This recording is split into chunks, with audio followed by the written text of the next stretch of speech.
నా వాయిస్ వినబడుతుందా? Uncle fine uncle. Okay. మన ప్రభు అయిన యేసుక్రీస్తు నామములో చేరి వచ్చిన ప్రియులకు ప్రేమ వందనాలు తెలియజేస్తున్నాను. దేవుని మహా కృపను బట్టి మనం ఈ వాక్య ధ్యాన కూడికలో దేవుని సన్నిధిలో మనం ఉన్నాం. ఆయా స్థలాల నుండి చేరి దేవుని సన్నిధిలో ఉన్న ప్రియులందరికీ ప్రత్యేకమైన వందనాలు చెల్లిస్తూ ఉన్నాను. ప్రత్యేకంగా ప్రియుడు ఈ ప్రవీణ్ ఈ కార్యక్రమాన్ని నిర్వహిస్తున్నందుకు,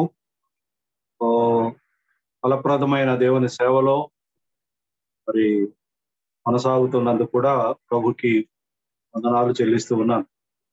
ప్రియులారా, దేవుని పరిశుద్ధ గ్రంథంలో ఈ సమయంలో కొద్ది మాటలు మనం ధ్యానానికి తీసుకొని వద్దాం. పేతురు రాసిన మొదటి పత్రిక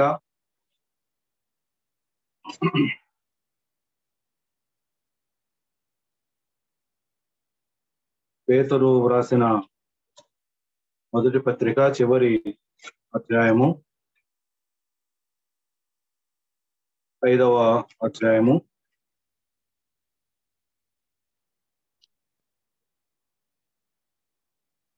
10వ వచనం నేను చదువుతున్నాను. పేతురు రాసిన మొదటి పత్రిక 5వ అధ్యాయము 10వ వచనం. తన నిత్య మహిమకు క్రీస్తునందు మిమ్మల్ని పిలిచిన సర్వకృపానిధి యొగు దేవుడు కొంచెం కాలము మీరు శ్రమపడిన తానే మిమ్మను పూర్ణులుగా చేసి స్థిరపరిచి బలపరచును. యుగ యుగములకు ప్రభావం ఆయనకు కలుగును గాక. ఆమేన్. సహాయ కొరకై చిన్న ప్రార్థన చేసుకుందాం. మహోన్నతుడు అయిన దేవ, పరిశుద్ధుడా, ఘనుడా, ఘనమైన మీ నామమును బట్టి మీకు స్తోత్రాలు. ఆత్మ సంగతులను నాయన వివేచించుటకు ప్రభువా నా తండ్రి నాయన శరీర దౌర్బల్యములను విడిచి నాయన మీ సంగతులు ధ్యానం చేయడానికి మీ సన్నిధిలో మేము కూడి ఉన్నాం. ప్రభువా నా తండ్రి, మహోన్నతుడు అయిన దేవుడవు, ఖ్యాతి నొందదగిన వాడు, స్తుతి నొందదగిన వాడు. ఈ సమయంలో మీ సన్నిధిలో ఉన్న మా ప్రియులు తండ్రి ఆశించి మీ చిత్తమున ఏర్పరిచిన ఈ ప్రత్యేకమైన కూడిక మీరు నిర్వహించుచున్నందుకే మీకు స్తోత్రాలు. మీ పక్షంగా నిలిచిన మీ దాసుడు బలహీనుడు, బలము ధైర్యము మీరే, పడువాడు నీవే నాయన. ఏ మాటలు యుక్తమైనవో మాన్యమైనవో మాట్లాడతగినవో ఆ సంగతులు మీరే మాకు బోధించండి. తలంపులలో క్రియలలో మేము తప్పిపోకుండా చేయండి. వినుటకును గ్రహించుటకును శక్తి దయచేయమని ఘనత మహిమ ప్రభావాలు మీకే ఆరోపించచ్చు. యేసయ్య అతి శ్రేష్టమైన పుణ్య నామమున మికిలి వినయంతో వేడుకొనుచున్నాము తండ్రి. ఆమేన్. ప్రభునందు ప్రియులారా, అపొస్తలుడైన పేతురు తన పత్రికలో 5వ అధ్యాయంలో రాసిన ఒక ప్రత్యేకమైన సంగతి రాత్రి వేళ మనం చదువుకున్నాం. 10వ వచనములో తన నిత్య మహిమకు క్రీస్తునందు మిమ్మల్ని పిలిచిన సర్వ కృపానిధి యగు దేవుడు ఆయన చేసే కార్యాలు, మన ఎడల ఆయన చేసే కార్యములు, కొంచెము కాలము శ్రమ, అటుపిమ్మట తానే మిమ్మను పూర్ణులునుగా చేసి స్థిరపరిచి బలపరుచును అనే మాట ప్రియులారా ఈ రాత్రి వేళ మనం చదువుకున్నాం. వాస్తవమే, మనం అనేక విషయాల్లో బలహీనలం, తప్పిపోయిన వారం. బలహీనమైన శరీరములు, బలహీనమైన మనస్సు, బలహీనమైన ఆలోచనలు, ఒకదానికి ఒకటి విరుద్ధమైన ఆలోచనలు కలిగినటువంటి వారు. మనస్సాక్షి మనలో పనిచేస్తూ ఉండగా దినదినము మన బలహీనతలు మనకు జ్ఞాపకం చేయబడుతూ ఉన్నాయి. దేవుని వాక్యం దగ్గర ఉన్నప్పుడు, దేవుని వాక్యం మన బలహీనతలు మన ఎదుట దృశ్యంగా మనకు చూపిస్తూ ఉన్నాయి. అపోస్తులైన పేతురు తన 2 పత్రికలలో సంఘము ఎవరి కొరకు సిద్ధపడి ఉండాలో, ఆ దేవుని యొక్క ఔన్నత్యం, ఆయన ఘనత, ఆయన గొప్పతనం, ఆయన మానవుల కొరకై రక్షణ ఎలా సిద్ధపరిచాడో ఆ రక్షణ విలువ తెలియపరిచాడు. వెండి బంగారముల వంటి క్షయమైన వస్తువుల చేత మీరు విమోచింపబడలేదు అన్నాడు.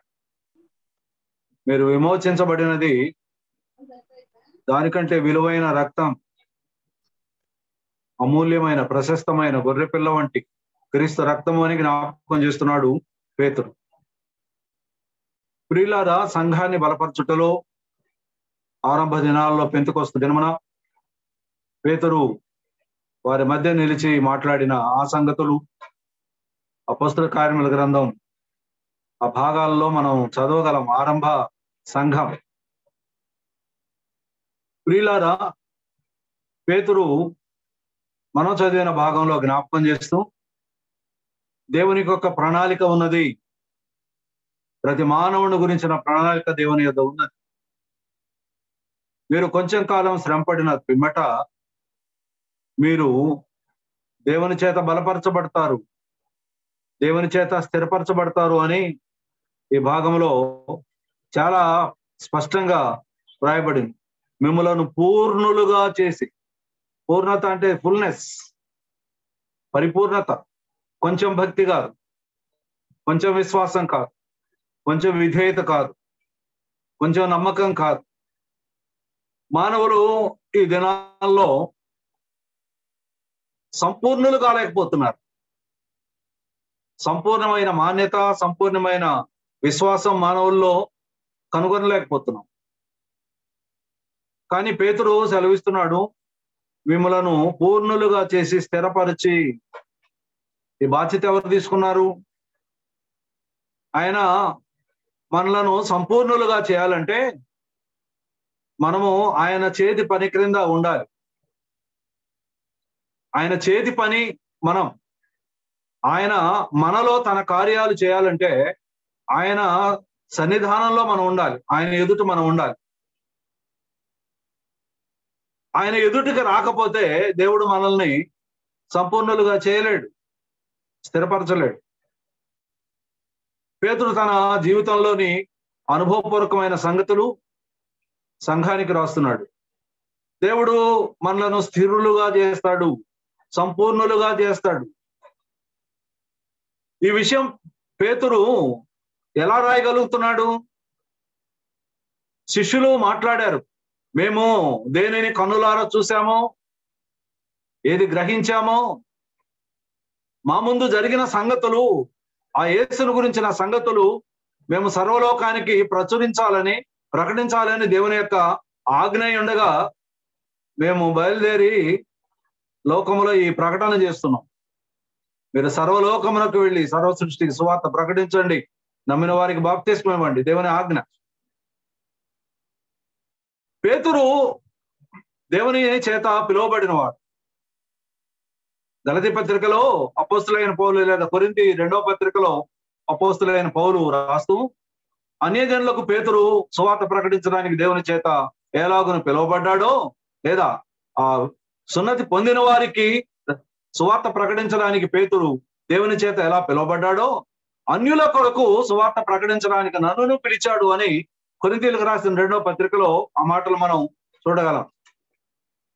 పేతురు యొక్క ప్రస్తావన అనేక పర్యాయాలు అపోస్తులైన పౌలు తన సేవా జీవితంలో ప్రస్తావించాడు, సంఘాలకు ప్రస్తావించాడు. ప్రియులారా, పేతురు కూడా తన వ్యక్తిగత జీవిత అనుభవాలు, వ్యక్తిగతమైన తన యొక్క బలహీనతలు దాచుకోకుండా, ఇదిగో నాలో ఉన్న బలహీనతలు ఇవి, నేనెక్కడ బలహీనుడనో అక్కడ నన్ను బలమైన దేవుడు తన బలము చేత నింపి సామర్థ్యాన్ని కలగజేశాడు.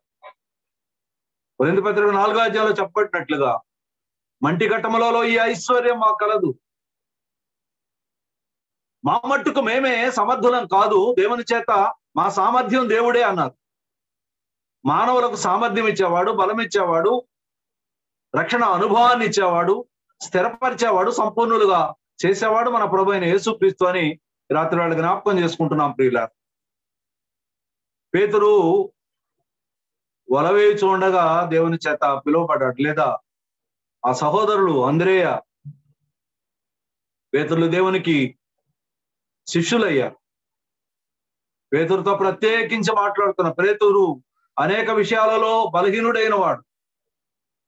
ఈ రాత్రి వేళ ఒక మాట జ్ఞాపకం చేసుకుందాం.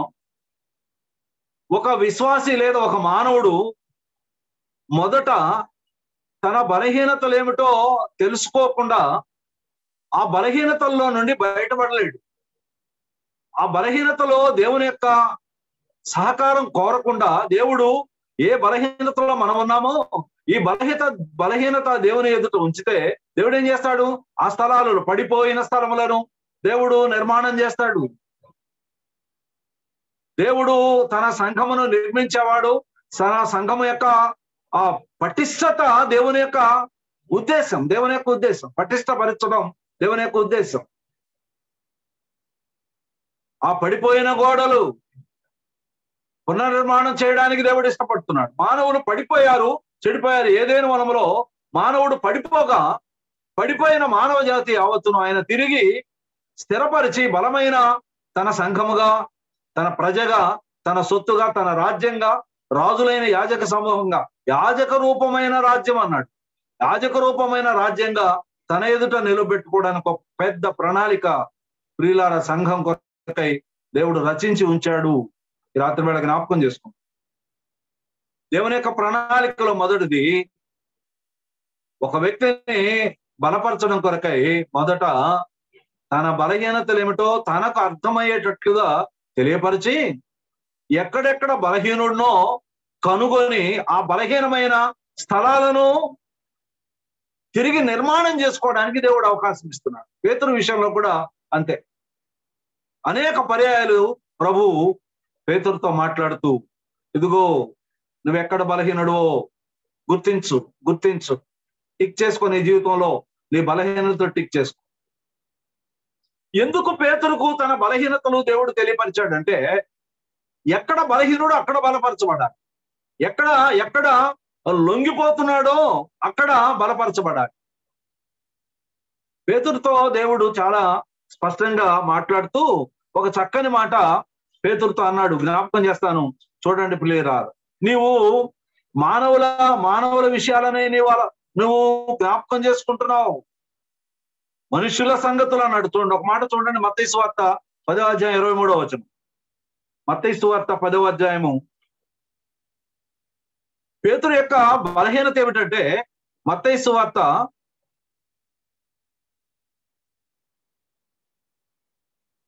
దీనిలో ప్రభు అతనితో మాట్లాడుతున్నాడు. ఏమన్నాడు ఇక్కడ? 23వ వచనం.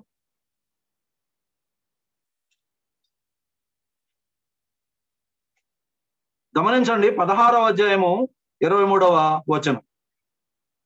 దీనిలో ఏమన్నాడు ఇక్కడ?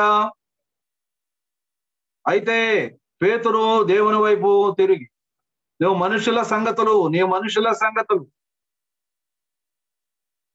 మత్తయి సువార్త 16వ అధ్యాయంలో ఈ సంగతులు రాస్తున్నాడు ప్రియుల్లా.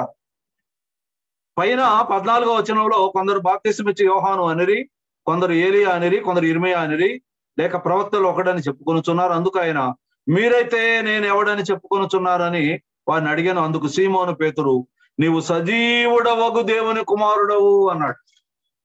పై వచనంలో 16వ వచనంలో నీవు సజీవుడవైన దేవుని కుమారుడవు అన్నాడు కానీ 23వ వచనంలో ఏమంటున్నాడు? ఆ 2వ భాగంలో, చివరి భాగంలో చూడండి, నీవు మనుష్యుల సంగతులనే తలంచుచున్నావు. నీ ఉద్దేశాలు, నీ జ్ఞానము, నీ పరిధి ఈ లోకంలో ఉన్న సంగతులతో మనం బేరీజు వేసుకుంటున్నాం. ఈరోజు మానవుల యొక్క బలహీనత ఏమిటంటే, మనం ప్రతి విషయంలో లోకంలో ఉన్న సంగతులతో మనం పోలిక చేసుకుంటాం. మన ఆహార విషయాలు, వ్యవహార విషయాలు, మన జీవన శైలి, మన యొక్క పద్ధతులు, ఇవన్నీ కూడా లోకంలో ఉన్న సంగతులతో మనం పోలిక చేసుకొని దాని గురించి ఆలోచన చేస్తాం.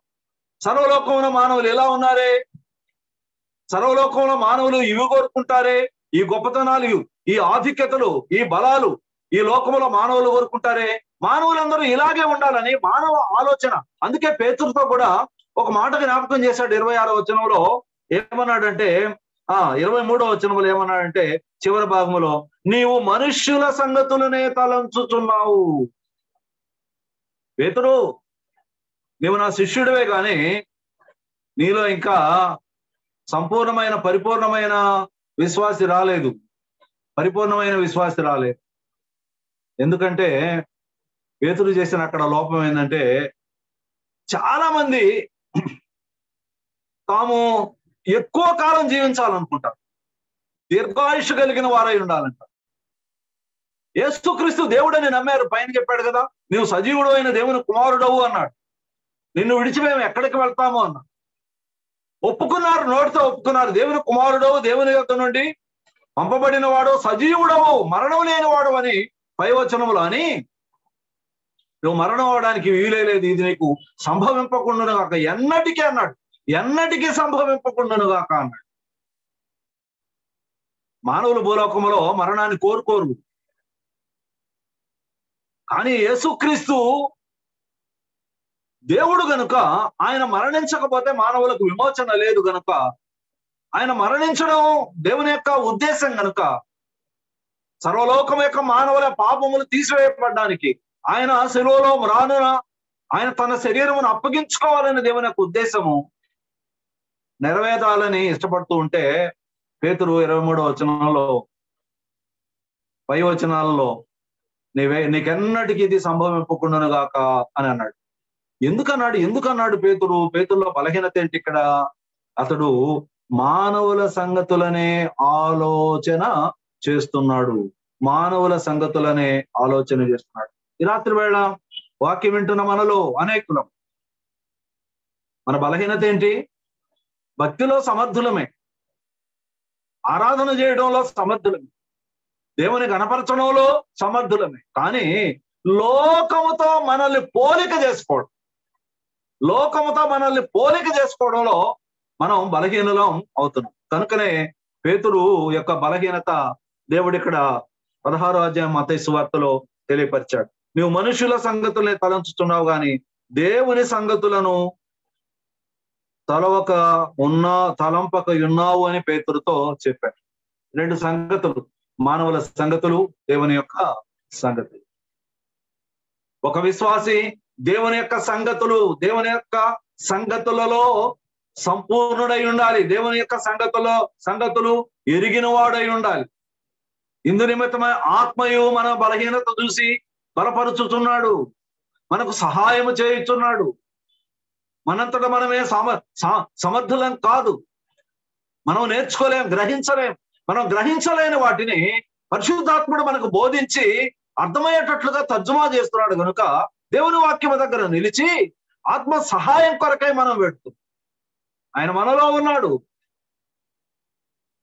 మనకు బోధిస్తున్నాడు. ఇది తప్పు, ఇది ఒప్పు అని మన చేత గ్రహించేటట్లుగా చేస్తున్నాడు. రాత్రి వేళ జ్ఞాపకం చేస్తుంది పేతురు యొక్క బలహీనత ఏమిటి? ప్రభు యొక్క ఈ మాట సాతానా అనే పదం ఎందుకు వాడాడంటే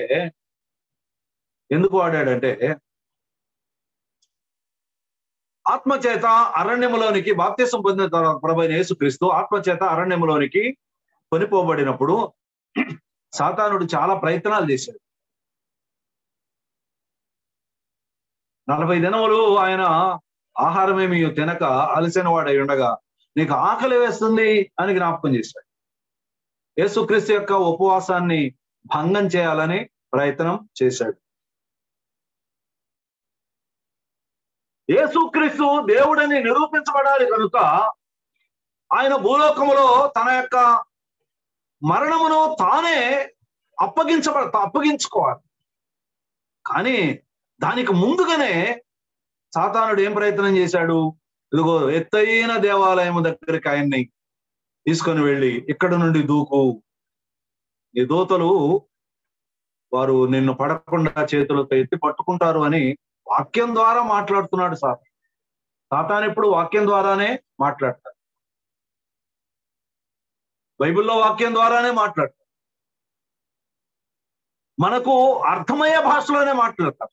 పేతురు కూడా ఏమంటున్నాడు ఇక్కడ, నీవు మరణం కాకూడదు, ఇది ఎన్నటికీ రాకూడదు అని చెప్తుంటే దేవుడు ఏమన్నా అంటే ఈ మనసును, ఈ బలహీనమైన మనసును సాతాను చేత ప్రేరేపించబడిన మనస్సు అని దేవుడు పేతురుకు పేరు పెట్టాడు. జ్ఞాపకం చేసుకున్నాం, పేతురుకి అనేకమైన సందర్భాలలో అనేకమైన బలహీనతలు ఆవరించిన ఇది ఒక బలహీనత. ఒక మాట పేతురు యొక్క జీవితంలో నుండి నేను మరి ఒక మాట మీకు జ్ఞాపకం చేస్తాను, గమనించండి. ఇక్కడ యోహాను సువార్త 18వ అధ్యాయం. దానికంటే ముందుగా గెత్సెమనే వనములో వారు ప్రార్థన చేస్తున్నప్పుడు ప్రభువైన యేసు, మీరు శోధనలో ప్రవేశింపకుండా మెళుకువగా ఉండి ప్రార్థన చేయండి అన్నాడు. మెళుకువగా ఉండి ప్రార్థన చేయండి అన్నాడు. రాతివేత దూరం వెళ్ళి ప్రభు అయిన యేసుక్రీస్తు ప్రార్థన చేస్తున్నాడు. ఒకసారి వచ్చాడు, హెచ్చరిక చేశాడు, మీరు నిద్రిస్తున్నారా అని.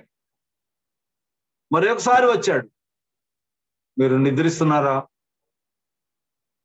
ఇన్ని పర్యాయాలు వారికి మీరు నిద్రిస్తున్నారా, మీరు నిద్రిస్తున్నారా, మీరు నిద్రిస్తున్నారా అని వారికి జ్ఞాపకం చేయడంలో దేవుని యొక్క ఉద్దేశం ఏంటి? పేతురుకు ముఖ్యంగా ఈ విషయాలు జ్ఞాపకం చేయడంలో దేవుని యొక్క ఉద్దేశం ఏంటి? పేతురు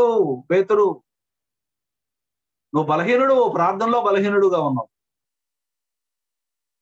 నువ్వు ప్రార్థనలో బలహీనుడుగా ఉన్నావు, దేవుని అడగడంలో బలహీనుడుగా ఉన్నావు. నిన్ను నేను ఒక పరిపూర్ణమైన బండగా నా సంఘానికి నిన్ను ఆరంభకుడుగా నేను నీ సేవను వినియోగించాలని, నిన్ను ఒక శుద్ధమైనటువంటి వ్యక్తిగా నేను మలచాలని నీ గురించి ఒక ప్రణాళిక నాలో ఉంటే నువ్వు ప్రార్థనలో ఫెయిల్ అయిపోతే ఎలా?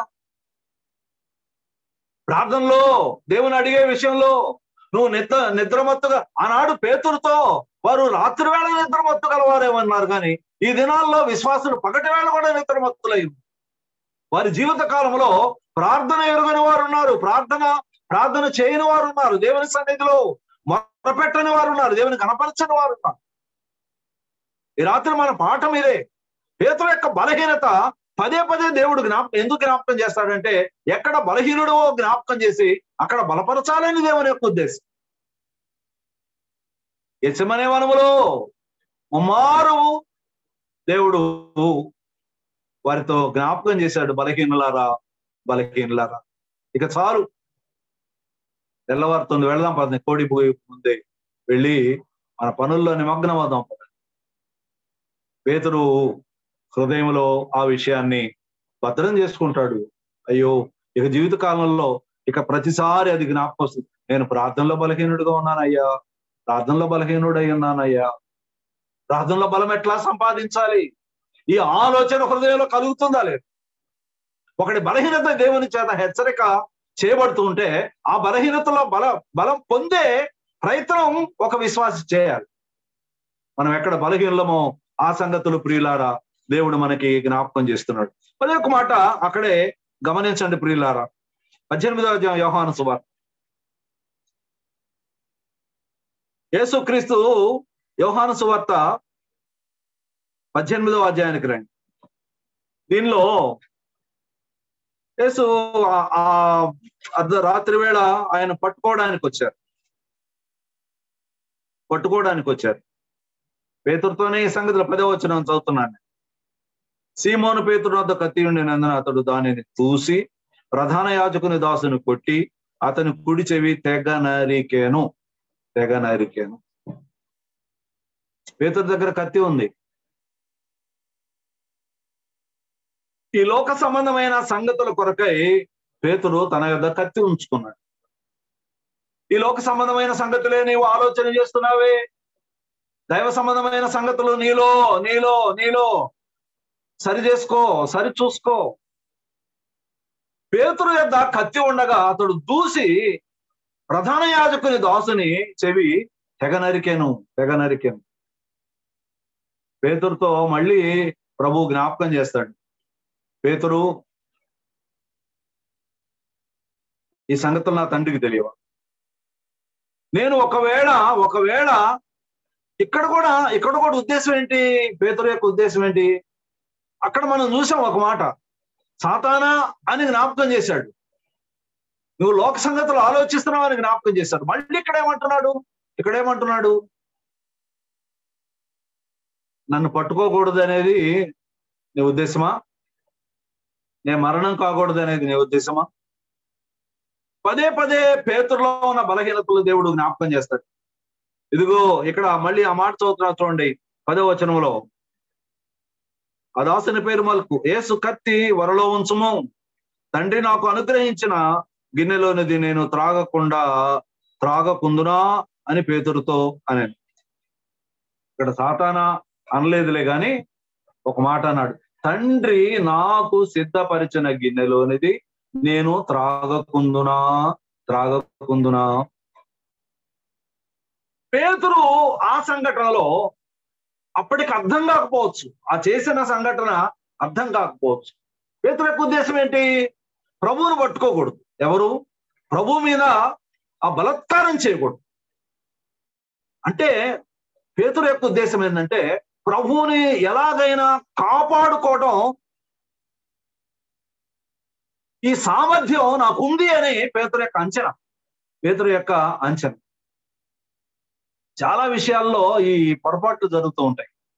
నేను ఒక మాట గుర్తు చేస్తాను చూడండి. పిలాతు దగ్గరికి తీసుకొని వెళ్ళినప్పుడు ఆ పిలాతు ఒక మాట అన్నాడు చూడండి. ఇక్కడ ఏమన్నాడు? యోహాను సువార్త 19వ అధ్యాయం చూడండి. యోహాను సువార్త 19వ అధ్యాయం. పిలాతు యొక్క మానసిక స్థితి ఇక్కడ మనం జ్ఞాపకం చేసుకున్నాం. 19వ అధ్యాయం 10వ వచనంలో ఏమన్నాడు? ఇక్కడ యేసు అతనికి ఉత్తరము ఇవ్వలేదు. కనుక పిలాతు, నాతో మాట్లాడవా? నిన్ను విడుదల చేయుటకు నాకు అధికారము కలదనియు, నిన్ను సిలువ వేయుటకు నాకు అధికారం కలదనియు నీవు ఎరుగవా అని ఆయనతో అనేను. ఇక్కడ పిలాతు తన అధికారాన్ని యేసుక్రీస్తుకి జ్ఞాపకం చేస్తున్నాడు. నాతో మాట్లాడితే నా అధికారం వినియోగించి నీ శిలువ శ్రమ నుండి నేను తప్పించగలను. నేను తప్పించుటకు, శిలువ వేయుటకు తప్పించుటకు నాకు అధికారము కలదు అన్నాడు. అధికారము కలదు అంటే యేసయ్య అక్కడ పిలాతుతో ఒక విషయం జ్ఞాపకం చేశాడు. ఈ అధికారం నీకు లేదు అన్నాడు. తండ్రి నీకు ఇస్తేనే ఏ అధికారమైన భూలోకములో ఉన్నది అంటే ఈ అధికారం తండ్రి వద్ద నుండి వచ్చిందే. తండ్రి అధికారం ఇవ్వకుండా ఎవడు తన అధికారాన్ని, అంటే ఇక్కడ ఒక మాట, చక్కని మాట, నిన్ను విడిపించడానికి నాకు అధికారం ఉంది అన్న. నిన్ను విడిపించడానికి నాకు అధికారం ఉంది అన్న. యేసుక్రీస్తు దేవుడు. దేవుని మీద అధికారం ఎవరికి ఉంటుంది? దేవుని మీద అధికారం ఎక్కడ ఉంటుంది? దేవుని క్రియలను క్రమపరిచే అధికారం ఎవరికి ఉంటుంది? దేవుని క్రియలను తప్పు పట్టగలిగిన సామర్థ్యం ఎవరికి ఉంటుంది? పిలాతుతో యేసుక్రీస్తు ఏమన్నాడు? తండ్రి నీకు అధికారం నీకు లేదు అన్నాడు. ఈ అధికారము నీకు లేదు అన్నాడు. ఇంకొక మాట నేను జ్ఞాపకం చేస్తాను. అక్కడే చూడండి, మత్తయి సువార్త 27వ అధ్యాయం. మత్తయి సువార్త 27వ అధ్యాయం 24వ వచనం.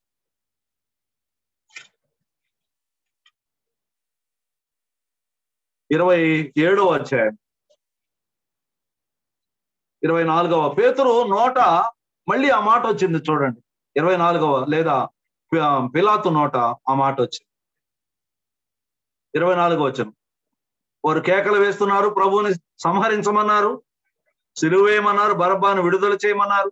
24వ ఎక్కువగా లేదా 23 నుంచి చదువుతున్నాను. అందుకు అధిపతి, ఇతడు ఏ దుష్కార్యము చేస్తున్నని అడుగగా వారు సిలువ వేయమని మరి ఎక్కువగా కేకలు వేసిరి. 24వ వచనం జాగ్రత్తగా గమనించండి. పిలాతు అల్లరి ఎక్కువగుచున్నదే గాని తన వలన ప్రయోజనమేమీ లేదు అని గ్రహించి అని రాయబడి ఉంది. ఏం గ్రహించాడు? ఇప్పుడు పిలాతు బలహీనత అక్కడే చెప్పాడు, నీకు ఈ అధికారం లేదు అన్నాడు. అధికారం లేదు అంటే యేసయ్య చెప్పిన మాట అతను వెర్రితనంగా ఉండొచ్చు. ఏంది అందరూ అసలు మత్తయి సువార్త అంతా కూడా అధిపతి అధిపతి అధిపతి అధిపతి అని పిలాతుని గురించి వ్రాసిన సందర్భాలన్నింటిలో అధిపతి అని రాయబడింది. రోమా అధిపతి. మనుష్య సంగతులు మళ్ళీ జ్ఞాపకం చేస్తున్నా, మనుష్య సంగతులు వేరు, దైవ సంగతులు వేరు. పిలాతు ఏమన్నాడు? మనుష్య సంగతులలో ఆలోచన చేసి నిన్ను తప్పించడానికి నాకు అధికారం కలదు అన్నాడు. కానీ 27వ అధ్యాయం వచ్చేసరికి మత్తయి సువార్తలో నా వలన ప్రయోజనం ఏమీ లేదు, నా వలన ప్రయోజనం ఏమీ లేదు. ఒక మానవుడికి గ్రహించున్నట్లుగా ఆ తలంపు ఇవ్వగలిగిన వాడు దేవుడు. వారి బలహీనతలు విషయంలో జ్ఞాపకం చేయగలవాడు దేవుడు. ఆ బలహీనతలో బలపరచగలిగిన శక్తి గలవాడు మన దేవుడు. ఈ రాత్రి వేళ మనం కూడా ఆలోచన చేద్దాం. ఆనాడు కొందరు వ్యక్తుల యొక్క విషయాలు మనం మాట్లాడుతున్నాం, కానీ ఇవన్నీ మన కొరకే, యుగాంతమంది బుద్ధి కలుగుటకై ఈ సంగతులు వ్రాయబడ్డాయి. మనం ఎన్నో విషయాల్లో పడిపోతున్నాం, ఎన్నో విషయాల్లో బలహీనమవుతున్నాం. పేతురు బలహీనుడు, పేతురు యొక్క బలహీనతలు జ్ఞాపకం చేస్తున్నాడు ప్రభు. ప్రార్థనలో బలహీనుడువా పేతురు, విశ్వాసంలో బలహీనుడువా పేతురు. శాశ్వతమైన రాజ్యం మీకు నేను తెలియపరిస్తే ఆ శాశ్వతమైన రాజ్యాన్ని గురించి ఆలోచన చేయక బలహీనుడవై, ఆ రాజ్యాన్ని గురించిన అపేక్ష లేనివాడవై నేను మరణం కాకూడదని మాట్లాడుతున్నావా పేతురు? బలపడు. పేతురులు ఎందరో ఈ లోకములో ఉన్నారు. మరి ఒక మాట జ్ఞాపకం చేస్తాను ప్రియులారా, చూడండి ఇక్కడ యోహాను సువార్త 18వ అధ్యాయం, యోహాను సువార్త 18వ అధ్యాయం 26వ వచనం, 18వ అధ్యాయము 15-16 వచనాలు చదివి అక్కడికి వెళ్ళి 15-16 వచనాలు. సీమోను పేతురును మరి ఒక శిష్యుడును యేసు వెంబడి పోవచ్చుండిరి. ఆ శిష్యుడు ప్రధాన యాజకునికి నెలవైన వాడు గనుక అతడు ప్రధాన యాజకుని ఇంటి ముంగిటిలోనికి యేసుతో కూడా వెళ్ళాను. అరణ్యంలో ఆయన పట్టుకున్నారు. ఆయన్ని సైనికులు తీసుకొని వెళ్తున్నారు. వారి వెంట పేతురు యోహానులు వెళ్తున్నారు. మరి ఒక శిష్యుడు అన్నారు. యోహాను గురించి అని పెద్దల అభిప్రాయం. ఆయన యోహాను సువార్తలో రాసుకున్నాడు. మరి ఒక శిష్యుడు, వారిద్దరూ ఆయన వెంబడిస్తూ వెళ్ళారు. పేతురు యోహానులు ఈయన ఎక్కడికి తీసుకెళ్తారో తెలియదు, ఈయన ఎక్కడికి తీసుకొని వెళ్తారో వాళ్ళకి తెలియదు. అన్న ఇంటికి వెళ్ళారు, అదే క్యాంపస్ లో ఉన్న కైప ఇంటికి వెళ్ళారు, మామ అల్లుళ్ళు. యేసును శిక్ష ఎలా విధించాలో వారికి అప్పగించడానికి వెళ్ళారు.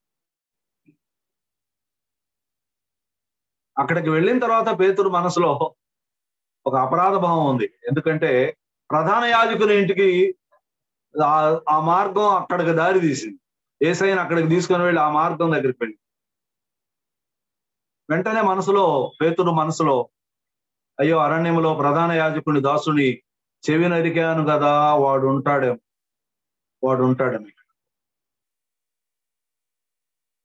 యోహాను ముందుకెళ్ళిపోయాడు. ఎందుకు? ప్రధాన యాజకుడికి తెలిసినవాడు. ప్రధాన యాజకునికి యోహాను తెలుసు కనుక నేరుగా వెళ్ళిపోయాడు. గేటు బయటే పేతురు నిలబడ్డాడు.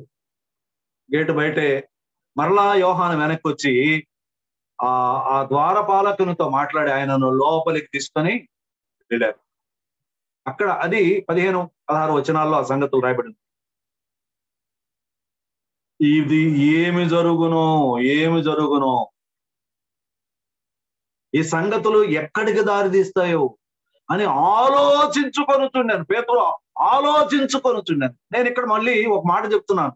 పేతురు భక్తి లేనివాడు కాదు, విశ్వాసం లేనివాడు కాదు. బలంగా వెంబడించిన వాడే, దేవునితో సహవాసంలో బలంగా ఉన్నవాడే, దేవునితో అనేక విషయాలను పంచుకున్నవాడే.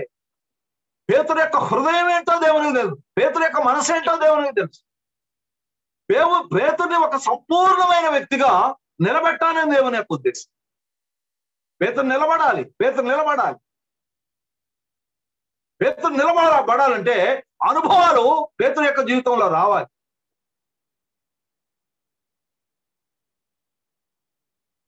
నువ్వు చావడానికి మరణానికి పోవడానికి వీల్లేదు అన్నవాడు, నేను మరణానికైనా వెళ్తానని దేవుని దగ్గర ఒప్పుకున్నవాడు, ముమ్మారు కోడికి ఎక్కువనుకు నేను ఎవరో తెలియదని అంటావు అనే సంగతి విన్నాడు, విడిచిపెట్టే. ఇక్కడ ఒక మాట నేను మళ్ళీ చెప్తున్నాను, పేతురు విశ్వాసము కలిగిన వాడే, విశ్వాసము కలిగిన వాడే.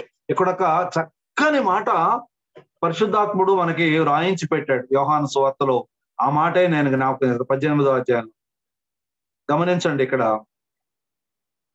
ముంగిటిలో 10వ వచనం 16వ వచనం, శిష్యుడు ప్రధాన యాజకుడు నిలవైన వాడు కనుక అతని ప్రధాన యాజకుని ఇంటికి ముంగిటిలోకి యేసుతో కూడా వెళ్ళాను. పేతురు ద్వారమునొద్ద బయట నిల్చుండెను కనుక ప్రధాన యాజకునికి నిలవైన వాడు ఆ శిష్యుడు బయటికి వచ్చి ద్వారపాలకునితో మాట్లాడి పేతురును లోపలికి తీసుకొని పోయాను.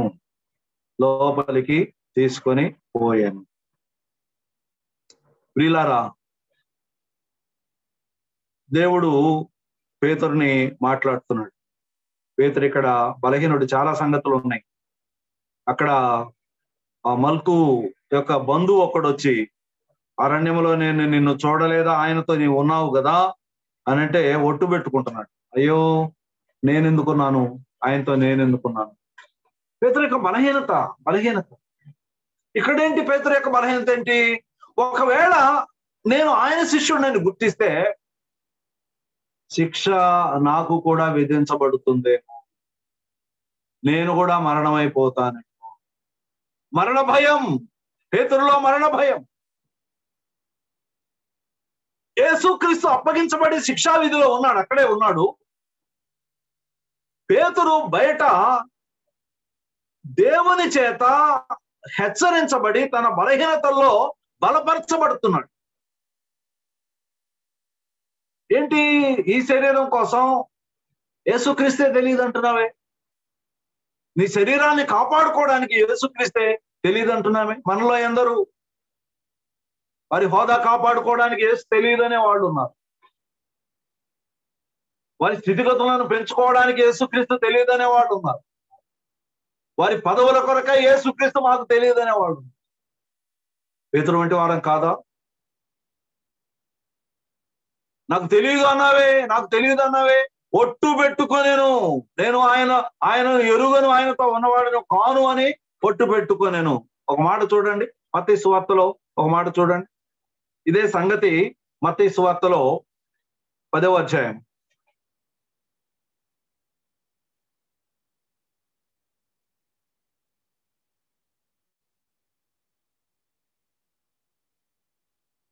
10వ అధ్యాయం 12 మంది శిష్యులను ఆయన ఏర్పరచుకున్నాడు. ఆయన వారిని ఏర్పరచుకుని వారిని తీసుకొని వెళ్ళాడు. సీమోను పేతురు ఆ స్థలములో ఆయన ఎవరో నాకు తెలియదు అన్నారు. అన్న తర్వాత ఇక్కడ ఆ గెత్సెమనే వనములో నుండి వారు వచ్చిన తరువాత ఒట్టు పెట్టుకున్నాడు. ఇక్కడ చూడండి, మత్తయి సువార్త క్షమించండి 26వ అధ్యాయము 73వ వచనం. కొంతసేపు అయిన తర్వాత అక్కడ నిలిచిన వారు పేతురు వద్దకు వచ్చి, నిజమే నీవును వారిలో ఒకడవే అని అక్కడ మాట జాగ్రత్తగా గమనించండి. మళ్ళీ నేను చదువుతున్నా 73వ వచనం, మత్తయి సువార్త 26వ అధ్యాయము 73వ వచనం. పైన వచనాలు ఏంటి? పేతురు యొక్క బలహీనత. ఇక్కడ 73వ వచనంలో మరొక మాట రాస్తున్నాడు. కొంతసేపు అయిన తర్వాత అక్కడ నిలిచి ఉన్న వారు పేతురు వద్దకు వచ్చి, నిజమే నీవును వారిలో ఒకడవే, నీ పలుకు నిన్ను గూర్చి సాక్ష్యమిచ్చుతున్నది. ఇక్కడ నేను ఆగి కొంత ధ్యానం చేయాలని ఆశపడుతున్నాను. పేతురు అనేక విషయాల్లో, ప్రార్థనలోన బలహీనుడు, నిరీక్షణ కలిగిన విషయంలోన బలహీనుడు, యేసయ్య మరణమై పునరుత్థానుడై వారికి దర్శనం ఇచ్చిన తర్వాత వారు శిష్యులందరూ కూడి వారు మేము మరలా చేపలు పట్ట వెళ్ళుదాము అంటే వెనక్కి వెళ్ళిన వాడే వెనక్కి వెళ్ళిన వాడు.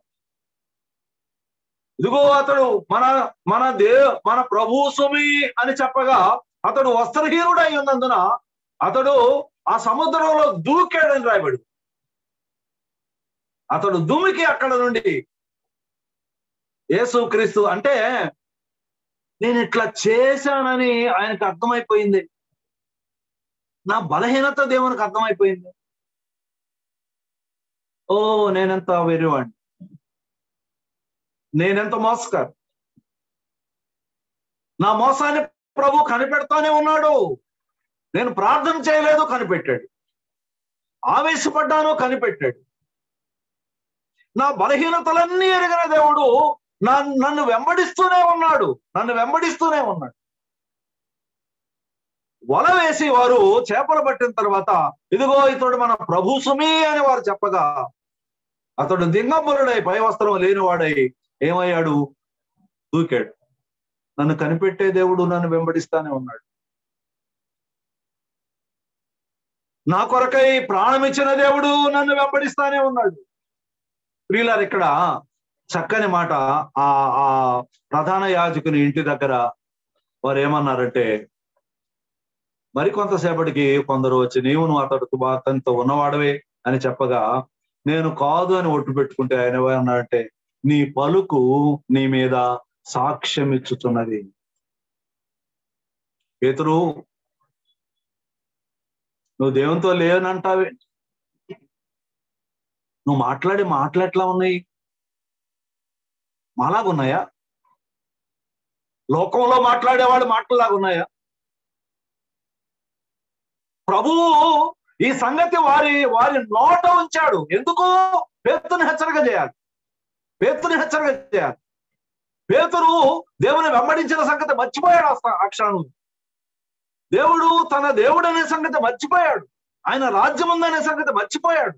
ఆయన బలపరిచేవాడు, ప్రాణం ఇచ్చేవాడు, బ్రతికించేవాడు, నిత్య జీవం ఇచ్చేవాడు అనే సంగతి అనేక విషయాలు ప్రభు వెంట ఉన్నా ఆ సందర్భంలో మర్చిపోయాడు. గనక ఒక అన్యుని చేత పేతురుకు ఒక హెచ్చరిక ఇచ్చాడు. నీ పలుకు నీ మీద సాక్ష్యం ఇచ్చుతున్నది. అప్పుడు పేతురు, ఓ నేను ఆ ప్రభువుని నమ్మినోడిని కదా, నేనేంటి? వెంటనే ఆ మాట అన్న వెంటనే కోడి కూసి, అయ్యో ప్రభువా, ఈ బలహీనుడిని వెంబడిస్తానే ఉన్నావే. ఈ బలహీనుడు అవిధేయుడై నీ నామాన్ని ప్రకటించవలసిన బాధ్యత ఉన్నా అవిధేయుడనై బలహీనుడై సంచరిస్తున్న ఈ మానవుడిని నీవు ఇంకా వెంబడిస్తూనే ఉన్నావే, బలపరుస్తూనే ఉన్నావే. నాతో నీవు ఉన్నావే, నా సాంగత్యంలో నీవు ఉన్నావే. వ్యతిరేక మనస్సు ప్రేరేపిస్తున్నాడు ప్రభు. అందుకే ప్రభు అన్నాడు కదా, వీరందరికంటే నీవు ఎక్కువగా నన్ను ప్రేమించున్నావా?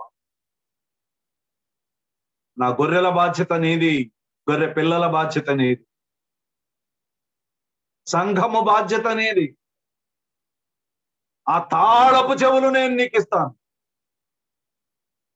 ఈ భూలోకములో మానవులందరూ కూడా ఆ మనసులు దేవుని యొద్దకు వెళ్లకుండా లాక్ చేయబడి ఉన్నాయి.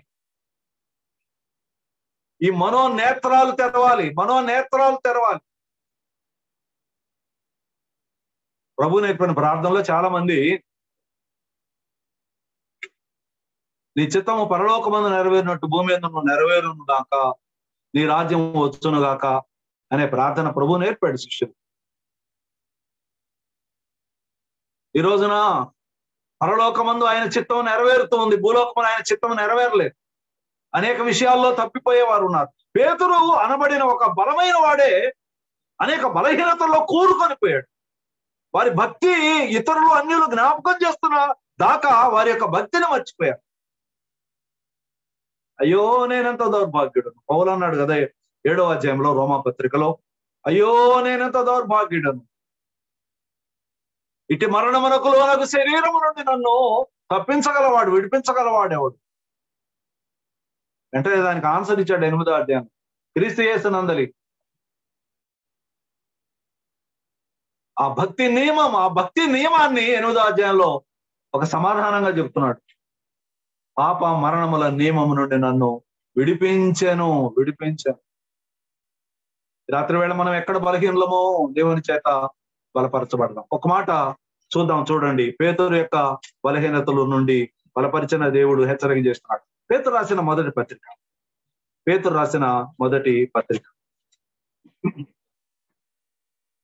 మొదటి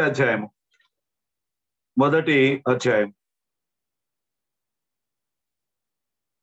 పేతురు సంఘాన్ని హెచ్చరిక చేస్తున్నాడు. ప్రియుల, దీనిలో 3వ వచనం, మన ప్రభువు యేసుక్రీస్తు తండ్రి అయిన దేవుడు స్తుతింపబడునుగా, మృతులలో నుండి యేసుక్రీస్తును తిరిగి లేచుట వలన జీవముతో కూడిన నిరీక్షణ మనకు కలుగునట్లు, అనగా అక్షయమైనదియు నిర్మలమైనదియు వాడబారనిదియునైన స్వాస్థ్యము మనకు కలుగునట్లు ఆయన తన విశేష కనికరము చొప్పున మనలను మరలా జన్మింపజేశాను. ఆరంభం చేస్తున్నాడు మొదటి అధ్యాయంలో సంఘానికి తన యొక్క భక్తి. నేను ఈ సంగతి ఒక్కసారి మనసులో ఉంచుకోండి. పేతురు అబద్ధం ఆడింది ప్రభు సిలువ వేయబడే సందర్భం. ప్రభు సిలువ వేయబడే సందర్భంలో ఈయనెవరో నాకు తెలియదు అన్నాడు. వారు జ్ఞాపకం చేశారు, ఎందుకు అబద్ధం ఆడతావయ్యా, నీ మాటలు నిన్ను పట్టిస్తున్నాయి, నువ్వు విశ్వాసమైన ఆయనతో ఉన్నవాడు అని నీ పలుకే నీ మీద సాక్ష్యంగా పలికింది. పెంతెకోస్తు దినమున అపొస్తలుల కార్యముల గ్రంథం 2వ అధ్యాయంలో పెంతెకోస్తు దినము పేతురు లేచి వారితో మాట్లాడాడు. 3వ అధ్యాయంలో ఆయన యొక్క పరిచర్య సంఘంలో మొదటి ఆయన చేసిన ప్రసంగాలు రాయబడ్డాయి.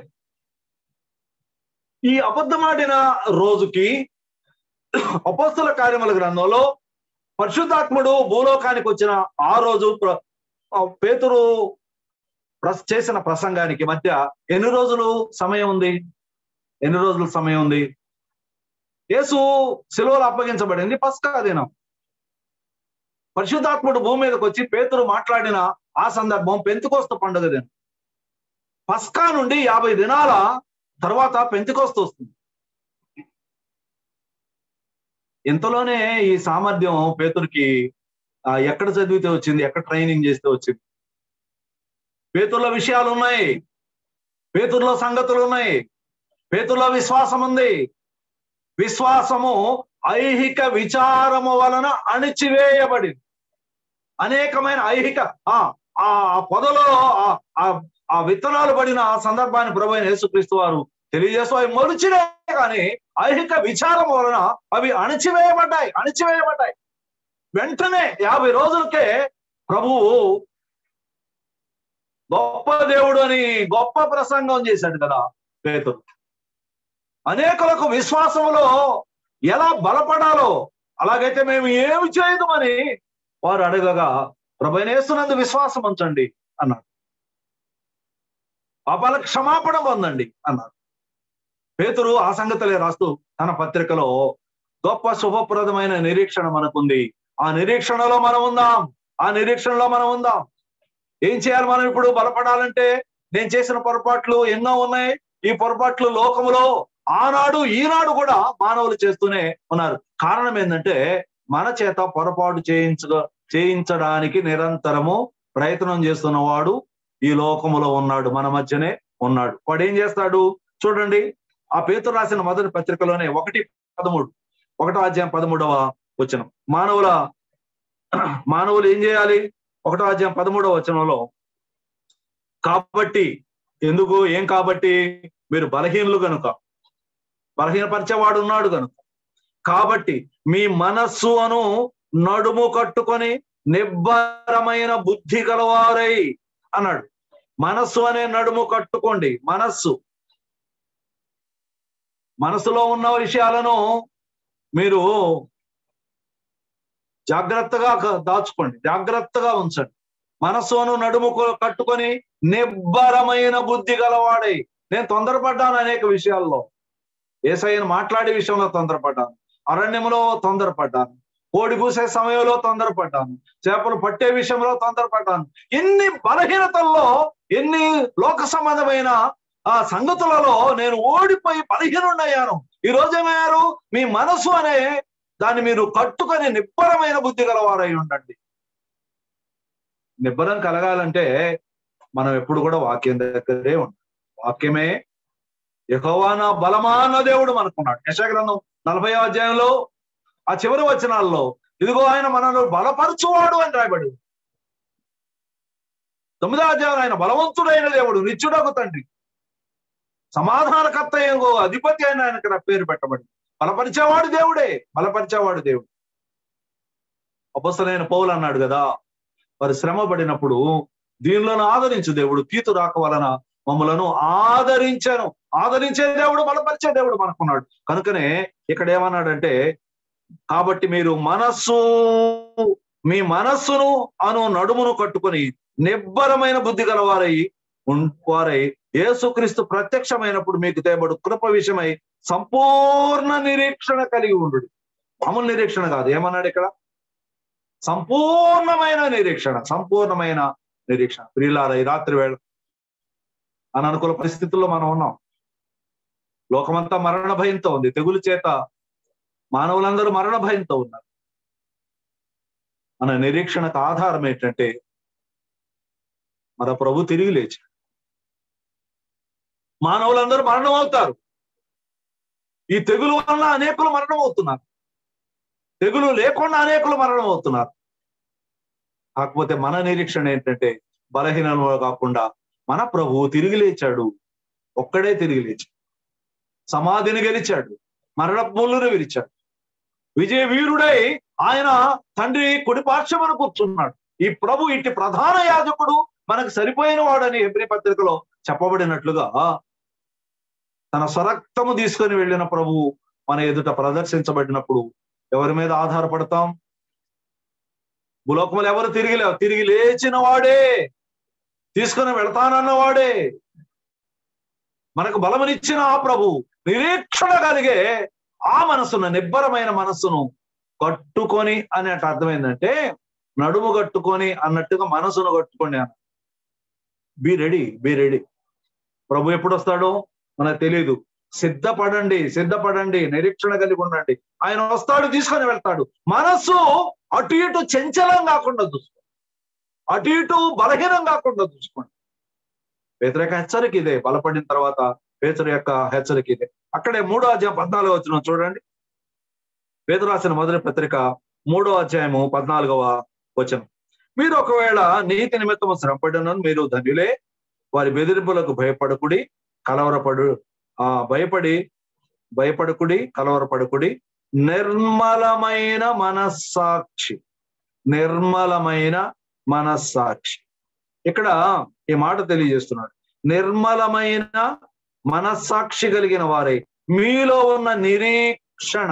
ఇక్కడ అన్ని మొదటి అధ్యాయంలో మనం చదివిన మాట మనసు ఎందుకు కట్టుకొని ఉండాలి? ఆ నిరీక్షణ ఒకటి ఉంది.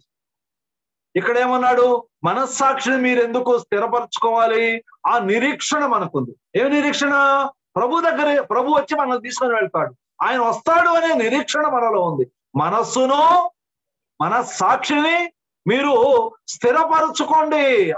ఆ నిరీక్షణ హృదయంలో ఉంచుకొని ప్రభు కొరకు ఎదురు చూడండి. ఒక మాట అక్కడే 3వ అధ్యాయం 4వ వచనంలోనే మరి ఒక సంగతి కూడా అక్కడ రాయబడింది. పేతురు రాసిన మొదటి పత్రిక 3వ అధ్యాయము 4వ వచనము. సాధువైనట్టు మృదువైనట్టు గుణము. ఇక్కడ గుణం అన్నాడు. గుణం. సాధువైనట్టు మృదువైనట్టు గుణము. అక్షయ అలంకారములు గల మీ హృదయ అంతరంగ స్వభావమును మీకు అలంకారములుగా ఉండాలి. అంతరంగ స్వభావం. మనం స్వభావ సిద్ధంగా పాపులు. మీ మనస్సాక్షి, మీ అంతరంగమైన స్వభావము, ఇవన్నీ కూడా దేవుని ఎదుట మీరు స్థిరపరచుకోవాలంటే ప్రభువే మనలను స్థిరపరుస్తున్నాడు. మన ప్రియుడు మన బలహీనతలందు సమాన అనుభవం కలవాడు కాదు, కానీ ఆయన మనందరికీ హెబ్రీ పత్రికలో రాయబడిన సమానమైన అనుభవం గలవాడు కాదు. ఆయనకు తెలుసు బలహీనత ఏంటో తెలుసు, బలం ఏంటో తెలుసు. బలహీనత ఎదురించుటే ఎలాగో తెలుసు కదా. పిలాతు దగ్గర నేనే దేవుడిని అని చెప్పుకున్నవాడు. ఎందుకంటే దేవుడు అంటే శిక్ష. తానే దేవుడిని అని చెప్పుకున్నవాడు కైసరుకు విరోధి అని అతని చేత ఈ శిక్ష వేయించారు. ప్రభు ఒప్పుకున్నాడు, నేనే అని ఒప్పుకున్నాడు. ప్రియులారా, బలహీనత బలములు ఆయనకు తెలుసు. ఈ రాత్రి వేళ నేను ముగిస్తాను, ఆలోచన చేద్దాం. నేను చెప్తున్న సంగతి ఒక మాట ఇక్కడ చూద్దాం. చూడండి, యెషయా గ్రంథం 40వ అధ్యాయం ఒకసారి చూడండి. యెషయా గ్రంథం 40వ అధ్యాయం.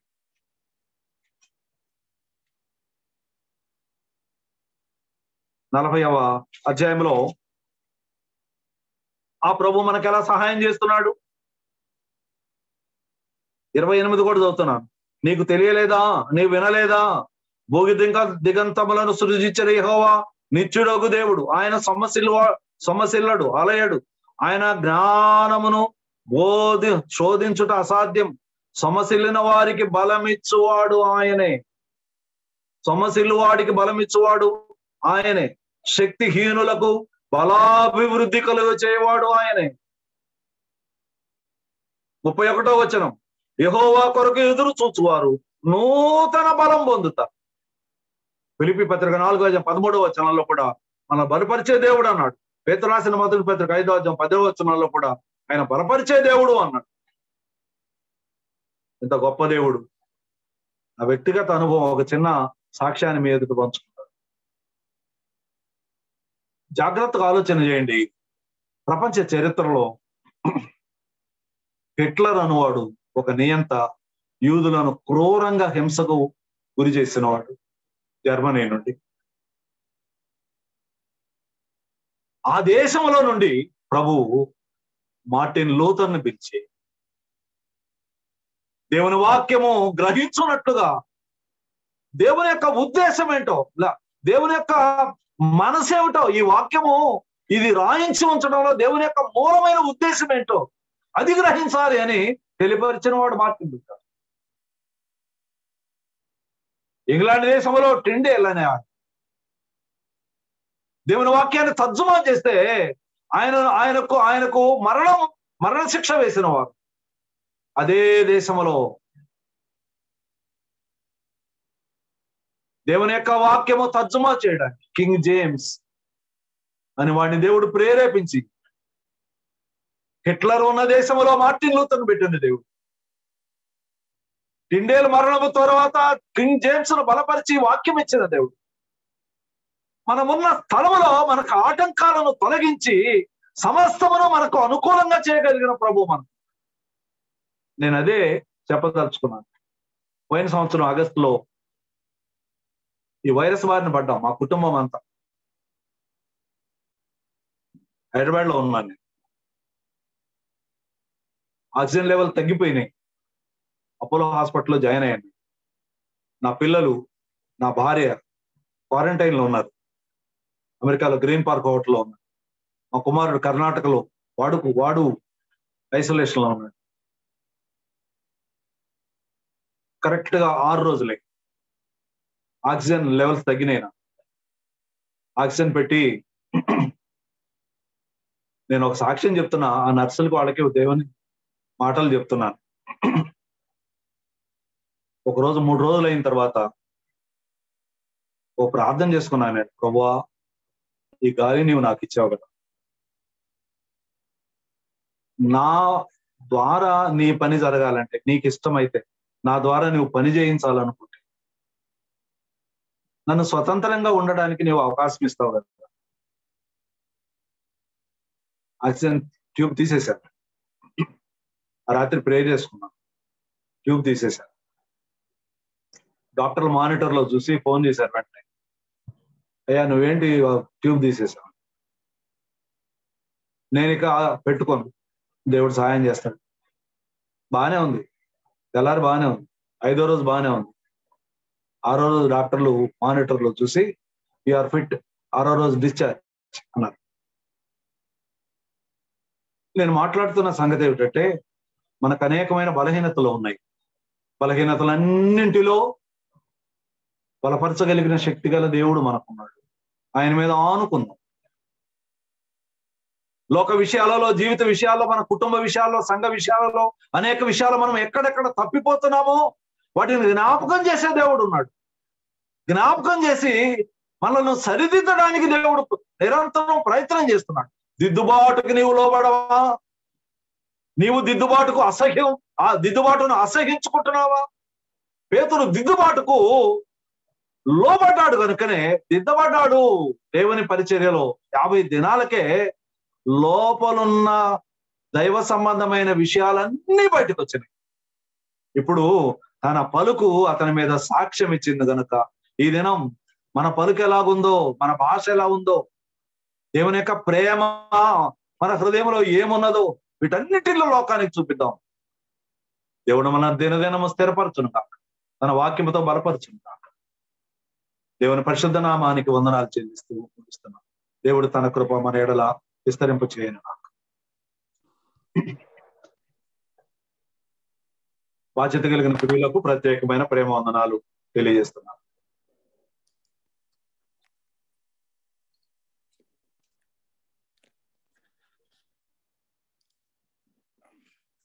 వాక్యం అందించిన మరి రవి అంకుల్ గారికి నా హృదయపూర్వక వందనాలు తెలియజేస్తున్నాను. అంకుల్ డాక్టర్ రవి గారు మరి దేవుని విషయాల్లోనే కాదు, మరి అన్ని విషయాల్లో కదండి అంకుల్ పాటలు రచిస్తారు, కొన్ని పాటలు రికార్డ్ చేయడం కూడా జరిగింది. మరి లోక సంబంధంగా చూస్తే అంకుల్ మంచి డిగ్రీ కాలేజీలో ప్రిన్సిపల్ గా రిటైర్ అయ్యారు. తర్వాత దైవ సంబంధంగా కదా చక్కని వాక్య పరిచర్య, వాక్య అనుభవం, మరి దేవుని సేవ కూడా పలు చోట్ల జరిగించారు. కొన్ని సంఘాలు వారి ద్వారా కట్టబడడానికి ప్రభు కృప చూపించారు. మరి ఎన్నో విషయాల్లో మరి అంకుల్, వారి కుటుంబస్తులు, వారి బ్రదర్స్, వారందరూ కూడా మరి ఎంతో మాదిరిగా ఉన్నారు. మరి దాన్ని బట్టి నేను ప్రభుని స్తుతిస్తా ఉన్నాను. హైదరాబాద్ వచ్చినప్పుడు మరి అంకుల్ వాళ్ళు మమ్మల్ని కలుసుకుంటా ఉంటారు, అప్పుడప్పుడు మేము కలుసుకుంటాం. వారితో మాకు ఉన్నటువంటి ఒక రిలేషన్ బట్టి కూడా నేను ప్రభుని స్తుతిస్తా ఉన్నాను. అంకుల్ కి మరి కుటుంబానికి మరొకసారి మీరు అందించిన వర్తమానాన్ని బట్టి వందనాలు తెలియజేస్తున్నాను. మరి ఈ సమయంలో ఆఖరిగా నాన్నగారు కనెక్ట్ అయి ఉన్నారు. మరి జంగారెడ్డిగూడెం లో డాడీ వాళ్ళు ఉంటా ఉన్నారు, మీకు అందరికి తెలుసు. పాములవారిగూడెం, మొలవలంపల్లి, సోనవారిగూడెం గ్రామాల్లో దేవుని పరిచర్య జరిగిస్తూ మరి టీచర్ గా పనిచేస్తా ఉన్నారు, హెడ్ మాస్టర్ గా. ప్రభు చిత్తమైతే రేపు వచ్చే మార్చి నెలలో డాడీ మే నెలలో రిటైర్మెంట్ ఉన్నది. ఇప్పుడు డాడీ ప్రార్థన చేసి, ఆఖరి ప్రార్థన చేసి అందరికి వందనాలు తెలియజేస్తారు కనుక అందరు 2 నిమిషాలు మరి ఉండవలసిందిగా కోరుతా ఉన్నా.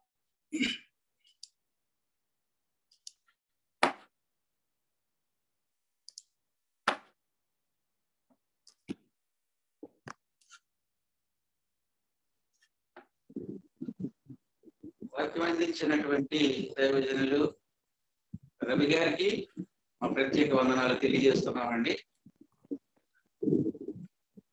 వందనాలండి.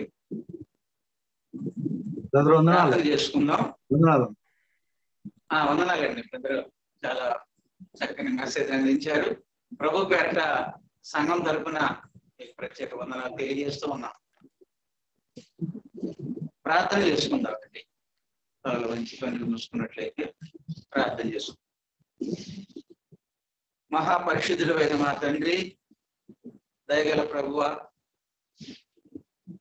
ఇంతవరకు మీ బలిష్టమైన రెక్కల నీడలో మమ్మల్ని అందరినీ కూడా భద్రంగా కాపాడి ఈ రాత్రి మీ దాసుని ద్వారా మీరు మాకు అందించినటువంటి అమూల్యమైన సందేశాన్ని బట్టి మీకు స్తోత్రములు చెల్లించుకుంటున్నాం. పేతురు జీవితం ద్వారా మమ్మల్ని మీరు హెచ్చరిక చేశారు తండ్రి, మీకు స్తోత్రములు నాయన. పేతురు వలె మేము కూడా పరిపూర్ణలుగా మార్చబడటానికి సహాయం చేయండి నాయన. మీ స్వారూప్యములకు మమ్మల్ని మార్చండి. మీ సేవలో, ఈ పరిచర్యలో బలంగా మమ్మల్ని అందరినీ వాడుకోమని వేడుకుంటున్నాం. వాక్యం అందించిన మీ దాసుని మరి కుటుంబాన్ని మీరు దీవించండి.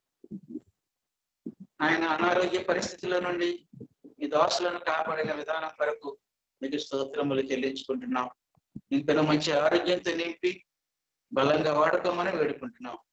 ప్రభువా, ఈ రాత్రి జూమ్ ద్వారా ఈ మీటింగ్ లో పాల్పొందినటువంటి ప్రతి బిడ్డను మీరు ఆశీర్వదించండి, ఆత్మీయంగా బలపరచండి. ప్రభువా, ఎవరైనా రోగులుగా ఉంటే మీరే ముట్టి బాగు చేయమని ప్రార్థన చేస్తూ ఉన్నాము. ఎవరైనా ఇంకా రక్షణ పొందకుండా ఉంటే రక్షించమని ప్రార్థన చేస్తున్నాం. రక్షింపబడిన వారిని ప్రభువా పరిపూర్ణులుగా మార్చమని వేడుకుంటున్నాం. మీ రాజ్యం కొరకు, రాకడ కొరకు మమ్మల్ని సిద్ధపరచండి. ఈ కార్యక్రమాన్ని నిర్వహించుకున్నటువంటి నాయన నీ కుమారుడు ప్రవీణ్ని, వారి కుటుంబాన్ని మీరు ఆశీర్వదించండి. మీ కృపగల హస్తాలకు మమ్మల్ని అప్పగించుకుని మా ప్రాణ ప్రభువును రక్షకుడైన యేసుక్రీస్తు వారి పరిశుద్ధ నామమున స్తోత్రములు చెల్లించి ప్రార్థించి వేడుకుంటున్నాము తండ్రి. ఆమేన్.